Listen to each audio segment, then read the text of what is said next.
Lawmakers in Illinois have proposed legislation that would ban 5 different chemicals in food, all of which have been linked to serious health problems in human beings.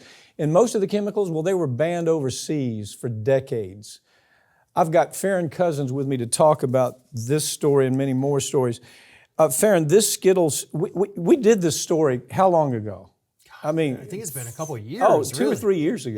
Yeah. And what we started seeing that this is Japan, Asia was banning Skittles, Europe was banning Skittles. And so we took a deep look into it and say why. And it's because they figured out that the additives that were going in this would cause cancer, all kinds of chronic disease, ADHD, and FDA ignored it, as they usually do. They totally ignored it because industry was pumping so much money into the FDA. Yeah, Europe was, big on just immediately getting rid of these chemicals. And like you said, we've got cancers, we've got cognitive disorders, we've got nervous system disorders, reproductive issue. Across the board, any horrible thing you could imagine as a side effect of a chemical is listed for these 5 chemicals. And the common places you find them: Skittles, Pez, Peeps, Sundrop sodas, any kind of colorful candy or sweet type thing, whether it's a beverage or a food, most likely has at least some of these chemicals. And what really got me about this story is that the U.S. banned it from cosmetics in the 90s, right? But not from consuming it. Not from kids candy. Right. Yeah. In other words, the FDA says, we're going to make some movement here, but we're not going to interfere with the food industry. Well, if you do, anybody watching this, if you take a look at brominated vegetable oil or potassium bromate, or take a look at red dye number 3, and you're going to see that this is really bad stuff. And not only that, we've known it was bad stuff for a long time. This isn't guesswork. The scientists, the clinicals on this stuff have been around forever. So how did it make it this far for so long? Well, again, I think you kind of nailed it there, is we have a regulatory system that is completely captured by the industry.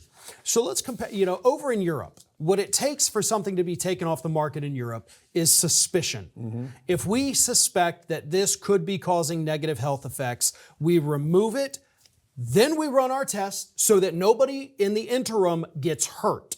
Mm-hmm. We'll run our test. If it's safe, hey, welcome back. If not, we told you so. We got to do something else. In the U.S., we wait and wait, and then we test while the product is still out there, potentially harming millions of people. Mm-hmm. We let the industry come in. We have our 90-day comment periods. The industry can submit their own testing. They can object to our final testing result, right. A process that literally takes decades.